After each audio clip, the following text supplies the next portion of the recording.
क्या आपको पता है कि इंडिया में एक ऐसा टाइम आया था जब बॉलीवुड के गाने रेडियो पे प्ले करना बैन हो गया था?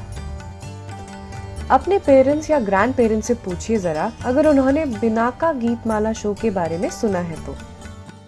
श्रीलंका में इंडिया का काफी इन्फ्लुएंस देखने को मिलेगा, जिसमें से कुछ इन्फ्लुएंसेस हिस्टोरिक और काफी पुराने हैं।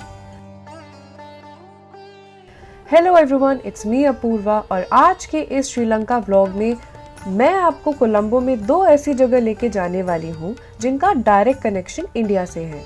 वो कैसे, खुद ही देख लीजिए।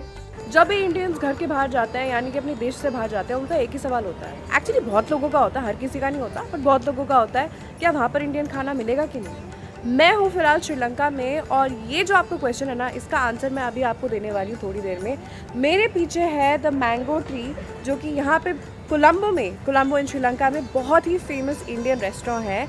एंड जो लोग श्रीलंका में इंडियन फूड ढूंढ रहे हैं, स्पेशली कोलंबो में इंडियन फूड ढूंढ रहे हैं ना, उनको यहाँ आना बहुत ज़रूरी है, बिकॉज ये बहुत रिनाउंड है। लोग कहते हैं यहाँ पे बहुत ही अच्छा इंडियन खाना मिलता है। तो अंदर क्या मिलता है, चलिए अंदर चल के चेकआउट करते हैं। वैसे मुझे किसी ने बताया था यहाँ पर एक मैंगो ट्री है, जिसकी वजह से इस जगह का नाम मैंगो ट्री पड़ा है, बट मुझे यहाँ कोई मैंगो ट्री ऐसा दिख नहीं रहा है। एक ट्री दिख रहा है जो शायद मैंगो जैसा है। आप लोग चेकआउट करके बताइए क्या ये मैंगो ट्री है कि नहीं है। द मैंगो ट्री सिचुएटेड है कोलंबो सिटी में, जहाँ it is popular as the best Indian restaurant in town. But क्या ये वाकई में वर्थ इट है, ये जानने के लिए यहाँ खाना तो बनता ही था।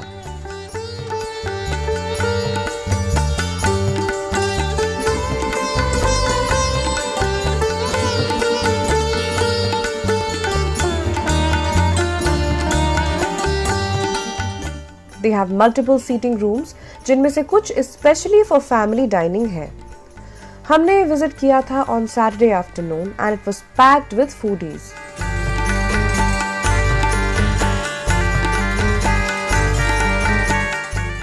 They have a huge North Indian menu with a few add-on delicacies from the Konkan side of India as well. वैसे देखने में आपको प्राइसेस बहुत ज़्यादा लगेंगे, बट अगर आप इनको INR में कन्वर्ट करेंगे तो ये लगभग उतने ही है जितना आप दिल्ली जैसे सिटी के अच्छे रेस्टोरेंट में एक्सपेक्ट कर सकते हैं। तो ये है नॉर्थ इंडियन रेस्टोरेंट और अभी हम लोग जा रहे हैं बिहाइंड द सीन्स, यानी कि इनके किचन में चेकआउट करने के लिए क्या क्या बन रहा है। चलिए चलते हैं। पता है यहाँ खाने को ऑथेंटिक क्या बनाता है? द मैंगो ट्री का किचन स्टाफ, जिनमें majority of the team India को बिलोंग करते हैं। आप लोग इंडिया से हैं? तो कहाँ से हैं आप इंडिया में? अच्छा, यही बात है जो द मैंगो ट्री को और इंडियन रेस्टोरेंट्स इन श्रीलंका से अलग बनाती है। सारी किचन टीम अपने रूट्स के फ्लेवर्स को इस रेस्टोरेंट में बखूबी रिप्रेजेंट करते हैं, जो कि लोकल्स और टूरिस्ट को बेहद पसंद आता है। ये है दही पूरी जो अभी सर्कुलेट हो रही है और हर कोई इसे टेस्ट करे जा रहा है, बट मैं ये नहीं खाने वाली हूँ। नो, मैं खाने वाली हूँ प्रॉन्स। है ना, मैं कहेंगी we are prawn lovers, we are meat lovers, so we don't fall for dahi पूरीज। Not when you're traveling out of India. Totally. और फाइनली मेरे पास आ गया है प्रॉन्स, तो हम प्रॉन्स खाने वाले हैं फाइनली। ये स्टार्टर्स में we tried Konkani style prepared prawns koliwada, जो सच में was full of western Indian flavours. ये वेल मैरिनेटेड थे और मसाला बिल्कुल भी ओवरपावरिंग नहीं था। ये है मशरूम टिक्का, जिसमें छोटे छोटे मशरूम हैं। और ये है पनीर टिक्का, जिसमें पनीर काफी फ्रेश और सॉफ्ट था, ऑलमोस्ट सिमिलर टू जैसा मेरे घर की लोकल मार्केट में मिलता है।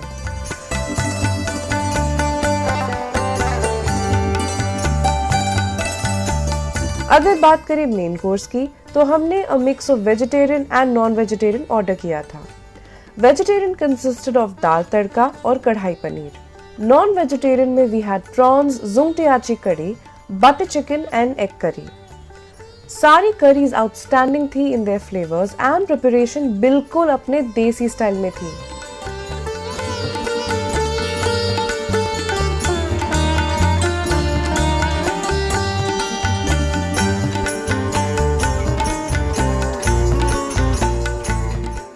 The Mango Tree proudly promotes their stuffed assorted rotis and naans, तो मैंने ट्राई की टोमेटो रोटी।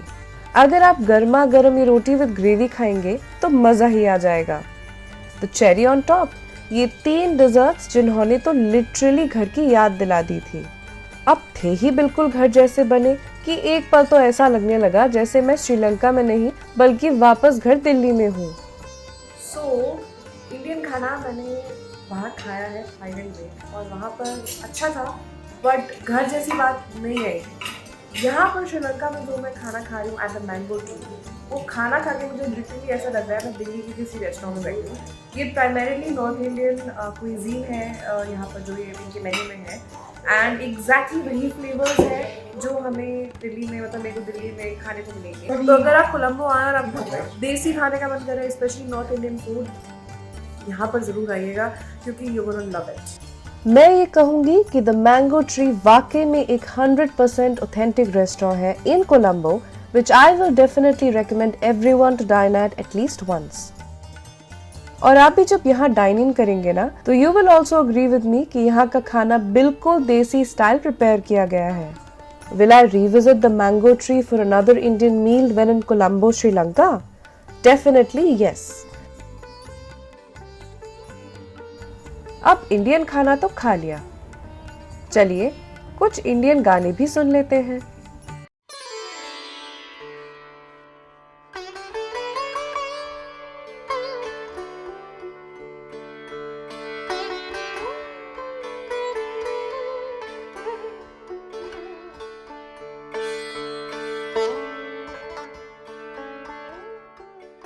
श्रीलंका ब्रॉडकास्टिंग कॉरपोरेशन, जो पहले ज़माने में फेमस था एज रेडियो सिलोन, पूरे एशिया का सबसे पहला रेडियो ब्रॉडकास्टिंग स्टेशन था इन द ईयर 1923। इनफैक्ट ये पूरे वर्ल्ड में सेकेंड ओल्डेस्ट रेडियो स्टेशन है आफ्टर यूरोप। ये वही जगह है जहां 1923 में ग्रामोफोन पे म्यूजिक प्ले किया जाता था। क्या आप जानते हैं कि जो ट्रांसमीटर उस टाइम रेडियो इक्विपमेंट्स चलाने के लिए यूज किया जाता था, वो एक पकड़ी गई जर्मन सबमरीन में मिला था। मिस्टर हडसन एक वेटरन मीडिया पर्सनालिटी होने के साथ साथ श्रीलंका ब्रॉडकास्टिंग कॉरपोरेशन के करंट चेयरमैन भी हैं। Frequency modulation, frequency. Then your short wave and medium wave also. Okay. And now we are establishing our transmitters to broadcast DRI. I think our radio waves are more powerful in India. Our every day we are 10 o'clock we are broadcasting on Sinhala and Hindi songs, programs. Vijay Kishore Dubey, Amin Sayani. Amin Sayani is very famous. तो ऐसे किशोर बहुत सारे announcers लोग यहाँ थे हिंदी में। मतलब पहले तो ब्रॉडकास्टिंग कॉरपोरेशन का घोषक लोग ऐसे इंडिया से आ गए हैं। तो जैसे बाद में बहुत बाद में सिंघली लोग भी ऐसे अनाउंस करने के लिए यहाँ इकट्ठा हुआ है, लेकिन पहले तो सब लोग इंडिया से आ गए हैं। जैसे सबसे पहला वाला वो तो विजय किशोर दुबे साहब, उसके बाद फिर गोपाल शर्मा साहब, फिर मनोहर महाजन साहब, फिर मिस सुभासिनी यहाँ की काफी पुरानी जर्नलिस्ट हैं, जिन्होंने हमें श्रीलंका ब्रॉडकास्टिंग के इंडिया कनेक्ट के बारे में बताया। रियल शुरुआत तो 1923 में हुआ, 1923 में, लेकिन ऑफिशियल शुरुआत 1925 में। जैसे आप लोग ऑल इंडिया रेडियो से अच्छा, ऑल इंडिया रेडियो, प्रसाद भारती। अच्छा, ऑल इंडिया प्रसाद भारती। हाँ, बाद में विविध भारती विविध भारती इसीलिए शुरू किया है। तो आप लोगों के देश के लोग कह रहे हैं विविध भारती तो कंपटीशन के लिए, रेडियो सिलोन को कंपटीशन देने के लिए विविध भारती शुरू किया। मतलब आप लोगों के देश में बहुत पॉपुलर है। जो हमने 2009 में हमने एक रिसर्च कर दिया, तो सिर्फ कलकत्ता सिर्फ कलकत्ता, उसी में कह रहा था 9 करोड़ हमारा बिजनेस था, सिर्फ कलकत्ता। तो आप लोगों के वहाँ के कुछ कारण की वजह से यहाँ एक्चुअली ये ब्रॉडकास्ट करने के लिए हुआ है कि आप लोगों का किसी मीडिया मिनिस्टर केसकर साहब केसकर साहब ने आप लोगों के वहाँ देश में सिर्फ भजन जैसे और क्लासिकल म्यूजिक तो ब्रॉडकास्ट करने के लिए अलाउ कर दिया। 1952 में information and broadcasting of India के मिनिस्टर बीवी केसकर ने ये डिसाइड किया था कि ऑल इंडिया रेडियो पर सिर्फ क्लासिकल म्यूजिक सुनाया जाएगा, क्योंकि as per him Hindi cinema के गाने डीजेनरेटिंग और वेस्टर्नाइज थे। हाँ, आप लोगों के फिल्म इंडस्ट्री के लोगों ने सीधा वो आप लोगों का ये ओरिजिनल रिकॉर्ड्स हमें भेज दिया ओह, बिना पैसा। तो आपके पास ओरिजिनल रिकॉर्ड इसीलिए आप लोगों के देश में जो नहीं होने वाले फिल्म का गाना भी हमारे यहाँ इसके वजह से। जैसे हम बताओगे आपको, एक आर्टिस्ट है शंकर दास गुप्ता साहब का किसी गाने तो सिर्फ श्रीलंका में ही मिलेगा। हाँ। और गांधी जी का किसी स्पीच तो श्रीलंका ही में मिलेगा। अच्छा, सारे रिकॉर्ड यहाँ भेज दिए जाते आकाशवाणी हैं। के लोग भी मालूम है, वो कभी कभी आप लोगों का रिक्वेस्ट प्रोग्राम में जो पुराने लोग तो रिक्वेस्ट करते हैं हमें वो शंकर दास जी का ये गाना चाहिए वो गाना चाहिए, जब तो वो लोग उन दिनों में बोलते हैं अरे हमारे पास तो नहीं है, आप जरा रेडियो सिलोन को फोन करके बताइए, उन लोगों के पास है। वही है। ये बैंड कई साल रहा, मगर इस बैंड से इंडिया में फिल्मी गानों की पॉपुलैरिटी न कम हुई और न रेडियो बंद हुआ, क्योंकि तब पूरे इंडिया ने ट्यून इन करना शुरू किया रेडियो सिलोन, जहां इंट्रोड्यूस की गई थी हिंदी सर्विसेज। कई हिंदी प्रोग्राम्स शुरू किए गए थे, जिनमें से लिप्टन के सितारे और बिनाका गीतमाला जैसे प्रोग्राम्स आज भी चर्चा में रहते हैं। बिनाका गीतमाला को एंकर करने वाले legendary radio artist Amin Sayani को सुनने के लिए लोग सब काम छोड़ के हर वेडनेसडे शाम 8 बजे रेडियो सिलोन ट्यून इन करते थे। 1952 से लेकर 1994 तक बिनाका गीतमाला काफी फेमस शो रहा रेडियो सिलोन में, और 1989 में ये शो AIR के विविध भारती में मूव कर दिया गया था। आप लोग आ गए हैं श्रीलंका ब्रॉडकास्टिंग कॉर्पोरेशन, मतलब माने रेडियो सिलोन का लाइब्रेरी में। लाइब्रेरी माने जैसे आप तो कॉमन लाइब्रेरी में हमें तो किताबें मिलेगा, लेकिन यहाँ तो किताबें नहीं मिलेगा, यहाँ तो सिर्फ मिलेगा कि रिकॉर्ड्स या टेप्स, सब वाइनिल डिस्क या शेलेक्ट डिस्क जैसे आपको मिलेगा। इसी में सब ये जो होता है, हमारे रेडियो सिलोन में 4 लैंग्वेज का लाइब्रेरी है, इस सिंहला, तमिल, अंग्रेज़ी और हिंदी। तो जो अभी आप लोग खड़े हैं हिंदी लाइब्रेरी में, हिंदी माने हम तो जैसे हिंदी बोलते हैं, लेकिन सिर्फ इसमें हिंदी गाना तो नहीं है, सिर्फ हिंदी गाना, बाकी लैंग्वेज का गाना भी है, माने उर्दू, मराठी, गुजराती, पंजाबी, सिंधी, भोजपुर जैसे लैंग्वेज का गाने हैं। आप लोगों का 1930 में हिंदी फिल्म इंडस्ट्री शुरू हुआ है, तो स्पोकन फिल्म पहले तो खामोश वाला फिल्म शुरू हुआ है 1931 में, तो स्पोकन फिल्म शुरू हुआ है। तो उसमें से अभी 30th सेंचुरी में से यहाँ गाना होते रहते हैं, पुराने गायक गायिकाओं के या आर्टिस्ट लोगों के, जैसे हम कहते हैं केसी डे, के सेगर साहब, अमीर बाई कर्नाटकी, जोराबाई अम्बलावाली, शमशद बेगम, शंकर दास गुप्ता, और उन लोगों से शुरू करके यहाँ आज तक सुनिधि चौहान खान हैं, के साहब, सोनू निगम तो इधर था लोग। हाँ, इस समय शंकर एहसान लोई, ये सब लोगों के तक यहाँ का गाना होता है। यही पॉपुलैरिटी है जिसके चलते उस समय करोड़ों लोगों के लेटर्स आया करते थे रेडियो सिलोन में फ्रॉम ऑल ओवर इंडिया, अपने गानों की रिक्वेस्ट करने और अपना प्यार इनके हिंदी शोज के लिए एक्सप्रेस करने। हालांकि अब लिसनर्स काउंट कम हो गया है, मगर वो प्यार आज भी खत्म नहीं हुआ है, जिसका सबूत ये लेटर्स हैं। आप लोगों के पेरेंट्स के उम्र से, उसके ऊपर ग्रैंड पेरेंट्स से उम्र से लोग हमारे यहाँ का फैन है, अभी भी बहुत है। जो आप अभी देख सकते हैं, देखिए कितना लेटर्स आते हैं, लेकिन आजकल इतना कम है, कितना कम तो मैं आपको बताऊंगी।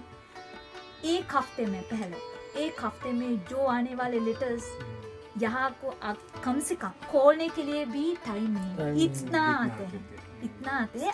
आजकल एक्चुअली इसीलिए कम हुआ है कि अभी सोशल मीडिया यूज़ करते हैं, कभी लोग ईमेल करते हैं, कभी लोग व्हाट्सएप करते हैं, कभी लोग ईमो में या जैसे मैसेंजर में कुछ भी रिक्वेस्ट कर सकते हैं। बाकी लेकिन इसी दुनिया के लोग भी हैं, इसीलिए थोड़ा कम चिट्ठी आते हैं।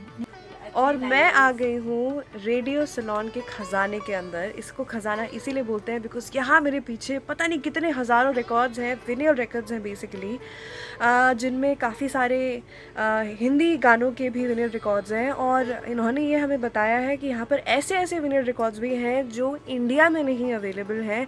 ऐसे ऐसे गाने बॉलीवुड के पुराने जो हैं या स्पीचेस हैं, महात्मा गांधी जी की स्पीच है, और भी बहुत सारे ऐसे फिल्मों के गाने हैं जो जब इंडिया में गाने रेडियो पे प्ले करना बैन हो गया था तो यहाँ पर वो रिकॉर्ड्स भेज दिए जाते थे। जो ओरिजिनल रिकॉर्ड्स हैं वो यहाँ पर हैं, एंड उनमें से कुछ कुछ हैं जो आपको इंडिया में भी नहीं मिलेंगे। तो जो इंडिया के रेडियो स्टेशंस हैं, अगर उनको वो गाना चाहिए होता है तो वो यहाँ कॉल करके पूछते हैं ये जानने के लिए कि अगर इनके पास में वो रिकॉर्ड है, और इनफैक्ट इनके पास में वो रिकॉर्ड होता है।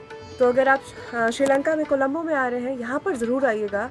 और मैं तो कहती हूँ ना, अपने पेरेंट्स, अपने ग्रैंड पेरेंट्स सबको यहाँ पे लेके आइए, बिकॉज उनको यहाँ पर देख के ये सब चीज़ें बहुत मज़ा आएगा। आई एम श्योर उनको नॉस्टैल्जिक फील होगा, क्योंकि वो इस चीज़ से अपने आप को रिलेट कर पाएंगे। और उसके अलावा बहुत इंपॉर्टेंट चीज़ ये है कि यहाँ जो आर्किटेक्चर है, इंटीरियर्स, अगर आप इनके ऑफिसेस देखें, आर्किटेक्चर देखें, जो ओवरऑल एक्सपीरियंस है वो एकदम पुराने ज़माने का। जैसे मैं इनकी ऑफिस में गई थी, वो एकदम ओल्ड स्कूल स्टाइल बना हुआ है, तो आपको ऐसे लगेगा आप आज से 30-40 साल पीछे चले गए हैं।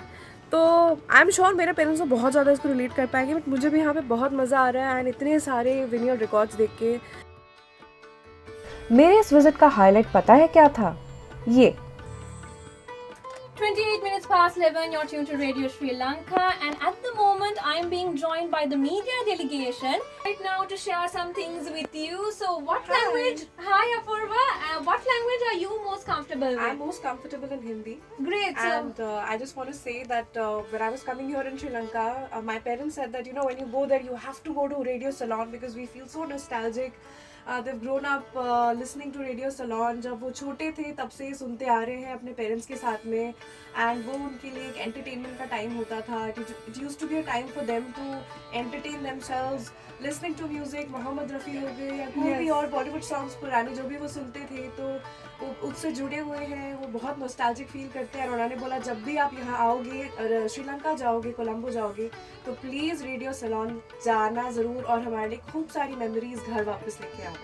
That's amazing, and I'm so glad to hear that we could go beyond Sri Lanka and reach the hearts of the Indians as well. Exactly. They still listen to you guys, and they look forward to listening to you every time whenever you go on air in India. They still listen to you guys. Well, on behalf of Team Radio Sri Lanka, we are touched, and thank you so much, Apurva. Thank you. जी हाँ, I was part of their live radio show and I thank the team of Sri Lanka Broadcasting Corporation for giving me this once in a lifetime opportunity. आप भी अपने parents और grand parents से ज़रूर पूछिएगा कि क्या वो भी बिनाका गीतमाला जैसे प्रोग्राम सुनते थे. नीचे कमेंट करके मुझे ज़रूर बताइएगा कि उन्होंने क्या कहा इस बारे में. Sri Lanka has so much to offer कि I cannot wait to show you all what I witnessed on my visit there. अगली वीडियो में एक ऐसे टॉपिक पे चर्चा करने वाली हूँ जो इंडिया में इलीगल है. Casino and gambling in Sri Lanka, legal और illegal. Wait for my next video to know more about it.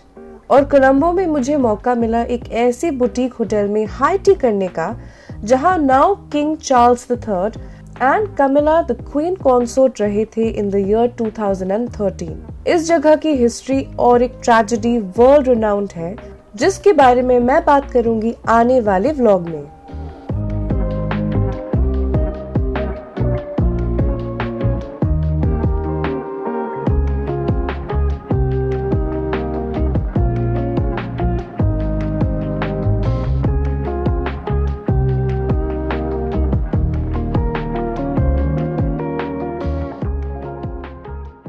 इस वीडियो को लाइक जरूर करिएगा, और अगर कोई श्रीलंका जाने वाला है तो उनके साथ ये वीडियो शेयर भी करिएगा. और अगर आप मेरी वीडियो पहली बार देख रहे हैं तो मेरे चैनल को सब्सक्राइब जरूर करिएगा. This is me Apoorva from Srilogy. Until next time, signing out.